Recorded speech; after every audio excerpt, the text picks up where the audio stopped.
Welcome to the Catholic Leadership Network podcast, where we connect the wisdom and experience of ministry leaders to the realities of ministry in the trenches. We journey with ministry leaders through all the hidden aspects that help us to become fruitful ministers.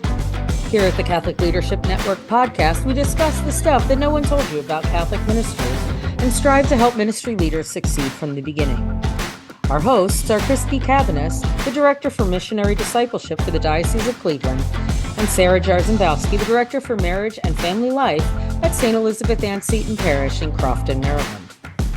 Please show your support for our efforts by clicking like and subscribe and commenting below. And now here are Sarah and Christy. Okay.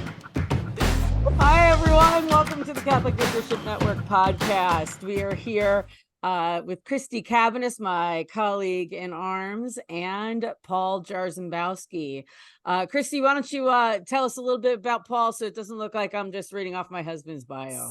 So excited to have Paul here, you guys, so that you know, I'm holding two of his books for anybody that's just listening, Hope for the Holidays and Hope from the Ashes. I said those in the wrong order, but Paul serves on the staff of the United States Conference of Catholic Bishops in Washington, D.C., within the Secretariat of Laity, Marriage, Family Life, and Youth, and is a national and international leader in the Catholic Church's pastoral work with youth, young adults, and the laity. He lives in Maryland with my good colleague, Sarah Jarzembowski.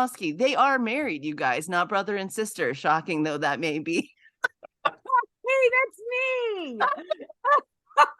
It's really funny though, guys, because Christy says that because she knows the story that one of Paul's relatives when we were first dating actually asked me how I'm related to the family. So that's how close we kind of look like each other, or at least in the same family. You guys don't look alike. I feel like it's just the last name that would throw that. Come on. No, we really did have that happen, which was really funny. Anyway, so yes, we brought Paul on because he is the author of his second book. I'm super duper proud of him. And we're just really excited to be talking about hope. Something that, we tend to get downtrodden in the work that we do, but, Paul's now written 2 books on hope. Hope from the Ashes, really looking at Ash Wednesday and what we as a church can do. But then, after that, we were on a walk and Paul's like, I think I have an idea for my next book. I'm like, great. Yeah. What's this about? And he pitched it to me, and I just thought that it was really wonderful. Hope for the holidays, because it's such an anxiety-ridden time for so many people. But Paul, you really kind of pulled out some of the hope that's really in there and things that we can kind of take a look at. So tell everybody a little bit about your process in coming up with this new book. Sure. Well, it's good to be with you. It's nice to actually get to spend time with my lovely wife and my good friend. So this is nice. I appreciate the opportunity to be able to spend a little extra time, even if it is digitally, but that's fine.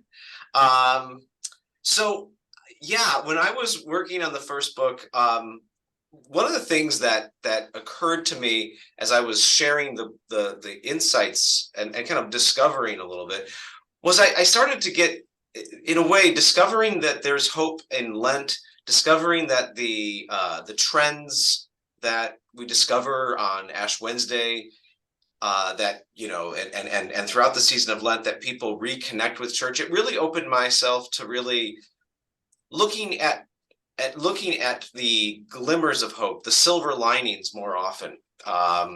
In my line of work, a lot of people spend a lot of hours talking about how horrible the situation is. And yes, there is some concern to be raised, but oftentimes the conversation stops there, of people bringing up what's not working, bringing up who's not there, and then trying to figure out who to blame, or, and then it kind of just stops, and then we don't really move on.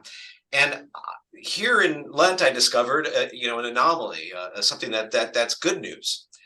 And it started me thinking, should I be looking for good news elsewhere? And so, during the Christmas season, during the holiday season, during Advent, I also started noticing some rays of hope as well. And so, I'd like to say that the first book kind of predispositioned me to look for hope in places where you wouldn't normally see it. And so the holiday season seemed like the next thing. I mean, I would notice every year that there were people being a lot more introspective at this time of year. I noticed a lot more families getting together, and I know that sometimes the family gatherings around the holidays aren't always the most fun. But I did notice that people did have that draw to family, draw to home. I noticed annual giving just raises, the rate of giving goes up each year at the end of the year. So there were these glimmers of hope. And of course, people engage with church in religious things around the holidays as well. I was particularly drawn to, in this October-November timeframe, to the celebration, especially in certain cultural communities, of Dia de los Muertos, the Day of the Dead, and the number of ofrendas and the opportunities to celebrate the life of family. And so these little notes of hope to me, I said, all right, there's glimmers of hope there.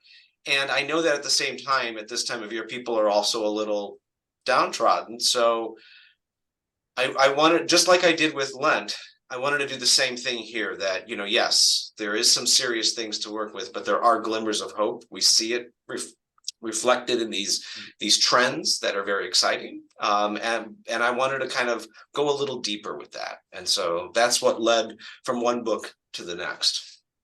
Nice. Yeah. And I just say to you that what I heard during that explanation, so many words that we're looking for, discovering, and finding. And so I think that that's something, this is off script right now. We're always off script, you guys, just saying on the side, we write questions for the guest, but I'm going to go off for a second.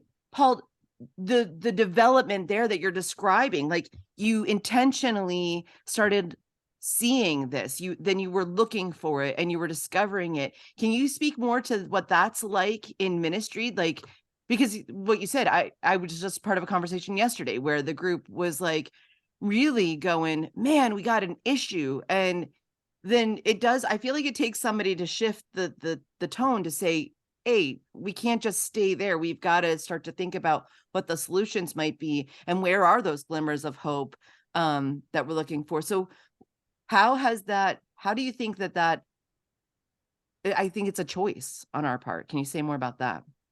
Yeah, part of it is just being more aware. I think that and being aware and being open to having your mind changed, having new things kind of come to you, and the direction you're going in, am I open enough to, if I do explore, if I do listen, if I do engage with the information, whether it's listening to somebody or whether it's just doing research, am I open to having that kind of reshift the way I think? And I think that it's a bit of humility, and it's also a bit of discovery. And it needs to be intentional, because otherwise we're just going to recycle the same things we keep going back to. And so, again, the narrative, there's a narrative in our head that we are used to, whether it's about a time of year, whether it's about a thing we do. And so being open to this sense of discovery and awareness, and just opening your eyes to seeing, okay, it's not just there's other things out there. And so that's for me what I did. And I think I think you're absolutely right. I think we need to be more intentionally looking out beyond ourselves. Awesome. How do you think we could do that better in ministry? Because I think that seeking the lonely then is something that it's an awareness and it's a looking for. Yeah. One of the things I actually recommend in my book is actually silence. And Sarah's gonna she's actually the one who's probably gonna give me the hardest time for it, because it's the piece of advice I put in the book that I need to learn how to follow myself. And so it's slowing down and just in a way, finding more moments of just silence and reflection in our day.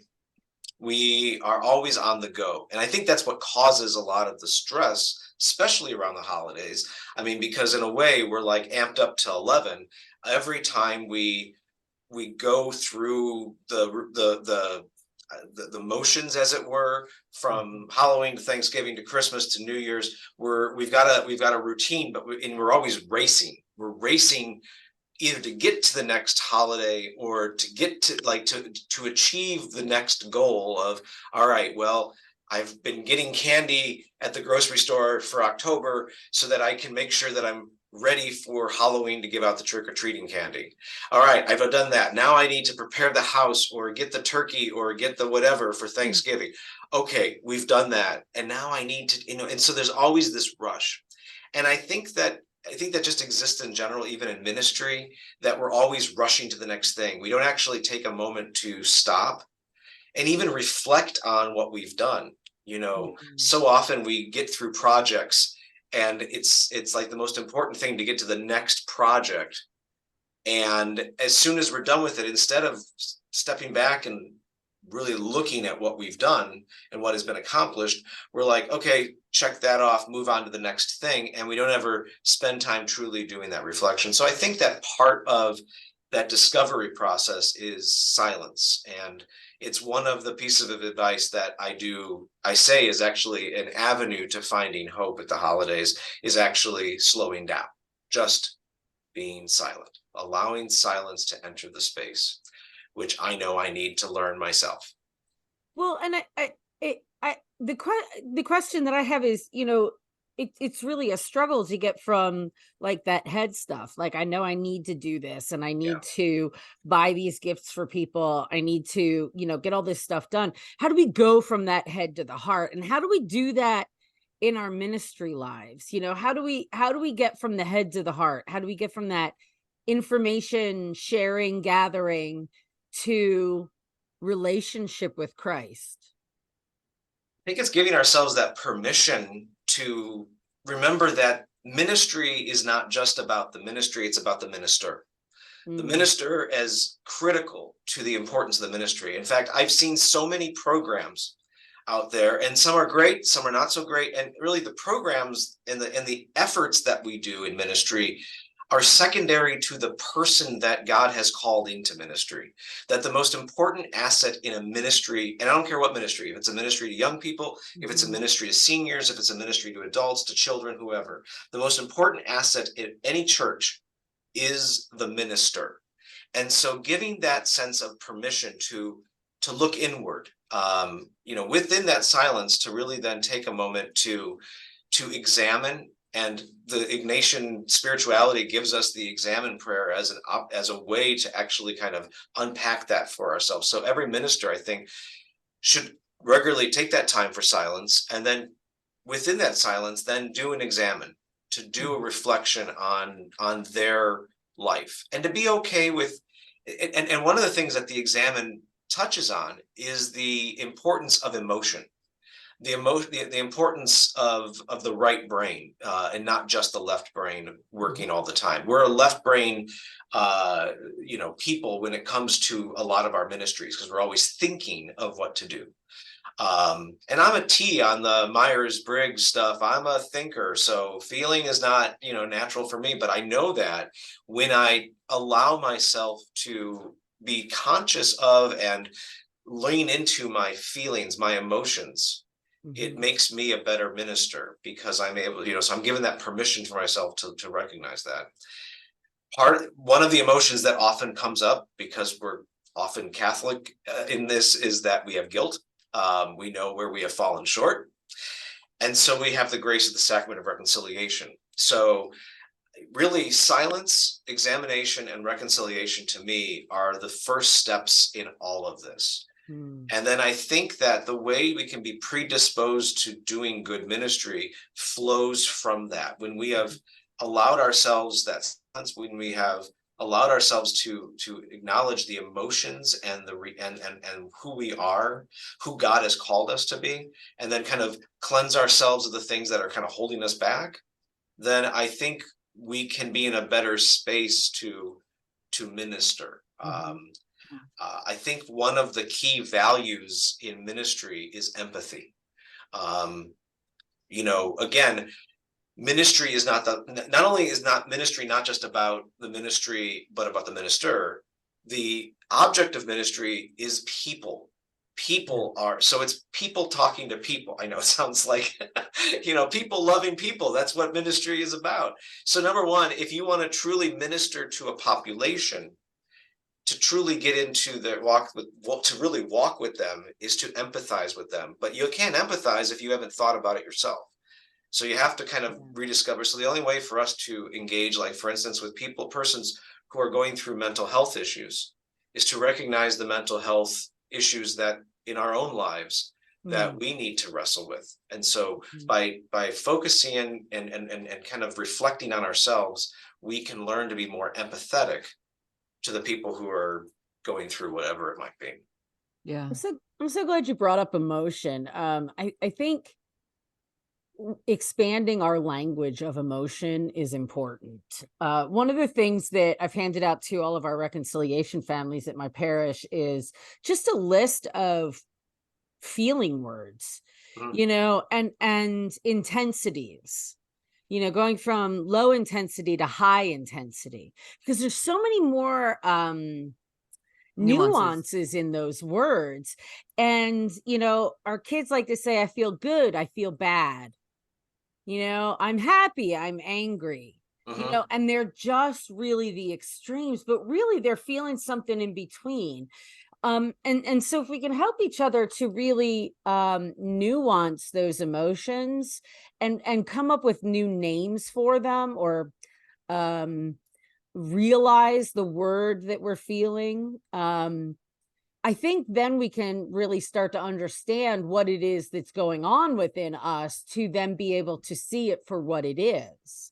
Yeah. And to then walk through that. And to walk through that with someone else, to be able to nuance that a little bit.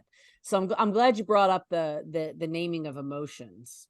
The other thing that just stuck out for me in this, when you started at the top about it's about the minister and that we're serving people, it's super funny to me. And you laughed about it too. It seems so obvious, but I find even for you to say it out loud, we get ourselves caught up in programs and programmatic language and the tools themselves. And I was thinking about it. I was I don't know that I've ever looked at a house and thought, wow, that guy must have had a really good sander, or his hammer must have been awesome. Or, looked at a piece of art and thought, wow, their paintbrushes, they were on par, no, we think about the artist, the person that does these things, and we honor the person.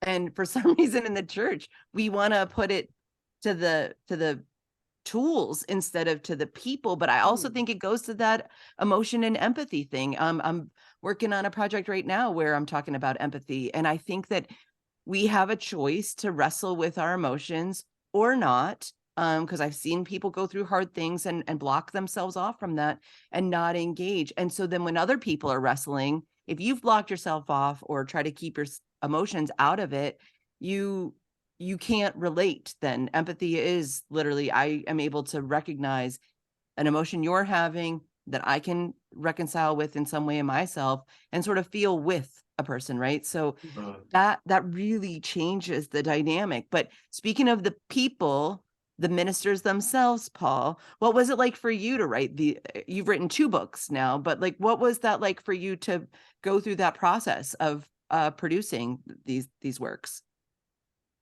It was, it was a journey for me, to really, because I had to also recognize that in addition to emotion was also just the research and the understanding, and but also the intellectual element of this, and what the theological principles were that underpinned it. So I was trying to always balance between recognizing the need to be empathetic and to go through that process of writing it, which again, I'll admit, and Sarah will share, is a challenge for me, because I lean more towards the more intellectual or theological experiences of things. So that came more naturally.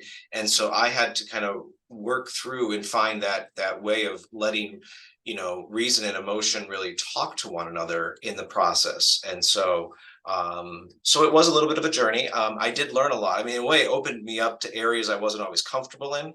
I would write things thinking like, who is this that's writing it? But it was because I again spent that time in prayer. One of the other processes that I had to learn in this was when to write. I as a minister, as a writer, I couldn't, one of the areas where people would say, well, when you're done with your day, come home and start writing. And I found that to be very difficult because I had spent all my creative energy throughout the day engaging in the work. And so to come home at night and start writing these chapters just wasn't working for me. I wouldn't. Sarah did her sleepy face, guys. I So know I get tired at the end of the day. So, Same.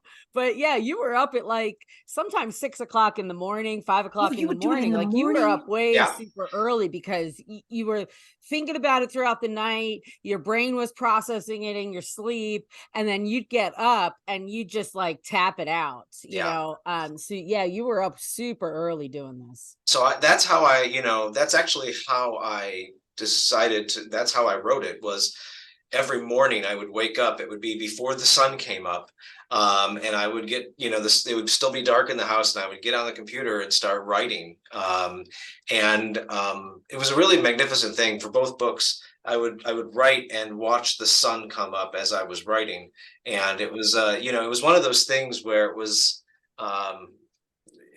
especially with the second book where I talk about light in the darkness, of how do you find that light that pierces into the darkness that we feel at this time of year, especially as the days are getting darker.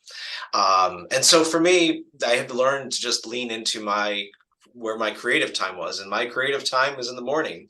So yeah, I would write in the morning. The pandemic, for my first book, the pandemic was the time when I was able to write, because part of it, again, going back to silence, I needed to stop. In a way, the pandemic forced all of us, and especially me, to just stop and to do a little more introspection, reflection. And that is really what motivated me to do that. Was I need, and without that, I don't know, I'd probably still be waiting for my first book, because, in a way, that pandemic, in a way, what I received from that was God saying, all right, if you won't stop, I'm going to stop you. And, you need to learn to just stop and be, so that you can have your eyes opened a little bit better, so that you can lean into that creative spirit and do this and be disciplined enough to do this. So, and I will say, part of the writing process is discipline. You do have to kind of make a goal for yourself every day, and to say, I committed that Monday through Friday I would write, but I wouldn't write on the weekends. And so, in fact, there maybe there was 1 or 2 weekend days that I was writing, only when I was probably right before a deadline that I needed to get it to my publisher or something.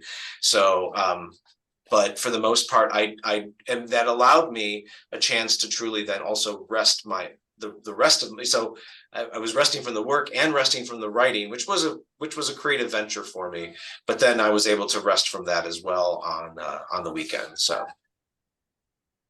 Sarah, I feel like there's I'm just so proud of you. It was such a great experience being on this end of it too, because we would go out for walks. We would, driving in the car, you'd be popping these ideas back and forth. And it's just so refreshing and inspiring to see it, the work completed, and your second book, you really used the narrative of A Christmas Carol to kind of bring your readers through this whole story. And it is, as it's written, it's a very personal book. It's a very narrative, experiential book. And that kind of surprised me as as we're reading it, taking a look at it. I said, yes, we're reading it because yes, he's reading it to me because, I get the author to read the book to me because I can. And yes, hearts all over. See hearts coming up from my head. And I just think that the Christmas Carol is such a unique place to pull this from. Can you share with everybody kind of like where that one came out of, Sure. why that story came about? Yeah, I mean, in my moments of reflection, I kind of discovered, what is it that gives me joy? What is it that gives me joy at the holidays? And I always, and Sarah will tell you, I always like, okay, which version? I mean, like I pull out, we have a whole stack of DVDs of all the versions of Christmas Carol ever created. And, I just kind of cycle through them. It's the same story, but I do love it. It's a story that really touches my heart. And there's aspects about different versions I really like. Like maybe I like that Scrooge, or like I like that Ghost of Christmas Present, or I like that Bob Cratchit. So there are different elements, and I just enjoy that story. So for me, that to me felt like a story where, let me back up for one moment. The audience of this book, I didn't want to just be people like me, like ministers, but I wanted it to be people that ministry leaders actually walk with. I wanted it to be a tool that ministry leaders could use to work with somebody. And so I thought, what's an accessible story? And what's a story of conversion? What's a story of hope? And A Christmas Carol was kind of that quintessential story that you mention it to anyone, and just about 99% of people have heard of it, have watched a version of it, and kind of know the tropes. I'm sure not as many have read the Dickens novella, but have seen a version of it or know the premise. And so I thought that's like a good entry point for people. And actually what was wonderful is there were two thoughts that kind of came into my mind. One was I thought of different routes in which I find hope. And then I was reflecting on the story. And interestingly, the routes and the spirits that Scrooge encounters, really, I found that there was a synergy in working on that. So I said, let's think about that. And sure enough, and again, this is the Holy Spirit really at work, because I knew I wanted to spend time talking about introspection. And so that to me connected with the visit of Marley, where Scrooge is kind of closed up in his room and all by himself, and that kind of self-reflection that kind of starts the whole thing. And that's, in a way, I wanted, well, first step is self-reflection, so that fit. I wanted to speak about how to engage the hope in our families and our cultural roots. Well, where does Scrooge go first but Christmas past? I wanted to spend time talking about seeing God in everything and every day, in the present moment, in being more aware of God, even in the frivolity and fun of the holidays, to find God even in those lighthearted moments of our favorite movies, our favorite music, hanging Christmas lights, or getting a Christmas tree, or doing something fun, even on the other holiday moments like trick-or-treating or watching a football game on Thanksgiving, and to find God in that present moment. So again, the Ghost of Christmas Present. So I went through all of that and found what it fit wonderfully, what I wanted to share and the things that I had been discerning. And I found that it worked well with that story. And it was a great entry point for people to get into, because it's almost, so even people who are not religious, so if I used a scriptural story, someone who's not religious may go, I'm not following you there. But A Christmas Carol, again, is something that most people, even people who aren't that religious, can be an entry point. And then from there, to be able to unpack and actually talk about the spiritual and the Christian aspects of that, what does it mean what is our Christian response to family and culture? What is the Christian response to the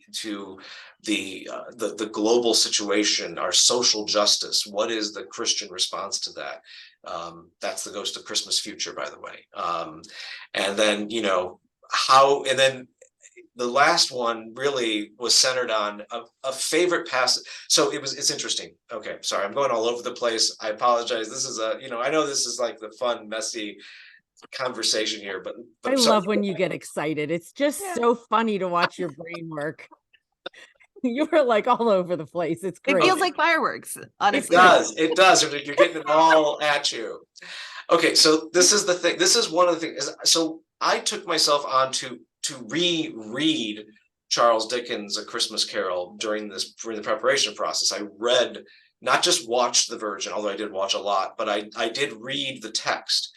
And there's one line in there that caught my attention that is in no television or movie version except one. There's one phrase that's very simple, and it says basically right after he has his conversion moment, right after he wakes up on Christmas morning, it says he goes to church. And again, that scene of him going to church is not in any one, and in most versions except for one. And that is, I know, my wife's favorite version. Sarah, feel free. You can enter the conversation here. Which one's that?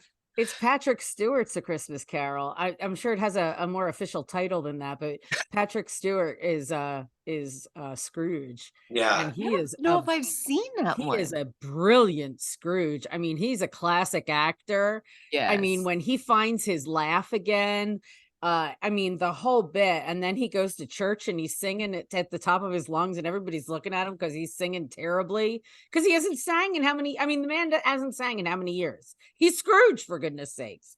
But yeah, so anyway.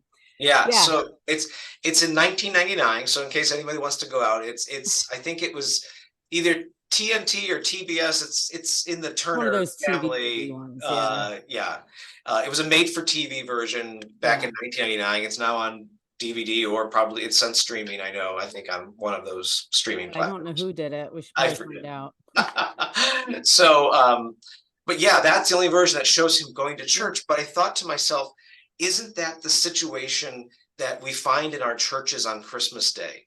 How many people do we think of when we think of the crowds that come on Christmas Day? Those of us who are more active in our faith, those of us who are ministers, might look at the people who come on Christmas Day and go, oh, finally decided to show up. And we might get cynical. We might get a little bitter or angry, especially angry if they took a good parking spot that we always have when we go to Mass. But on Christmas, we're kind of we like the Christmas Eve late afternoon Mass that has the children's. It's jam-packed, and we're always and those who are active are kind of, but what if those people who we don't normally see are like Scrooge and just had that kind of experience through Advent, or maybe the night before? If we had Scrooge walk into our church, we would be rejoicing. Thank you. You've seen the light. I'd love to sit next to you and share my hymnal with you, or whatever it is. And that, so in a way, can we approach anyone who comes to us on, at the holidays or on Christmas or any of those moments of return, like we would if we met a redeemed Ebenezer Scrooge?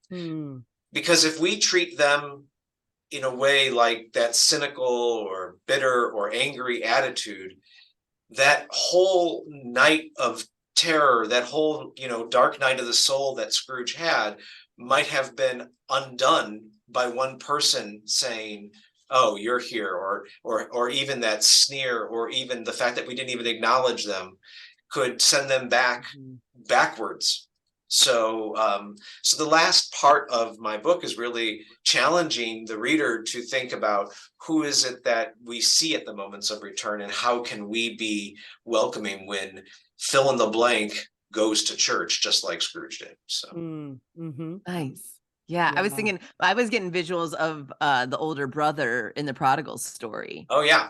Like that and you don't ever hear like it's what the play out of the end of that is, because the father maintains like, no, we're in celebration mode. But yeah, I almost feel like, Paul, there might be a book there in Finding Hope in Ordinary Time. I'm just saying.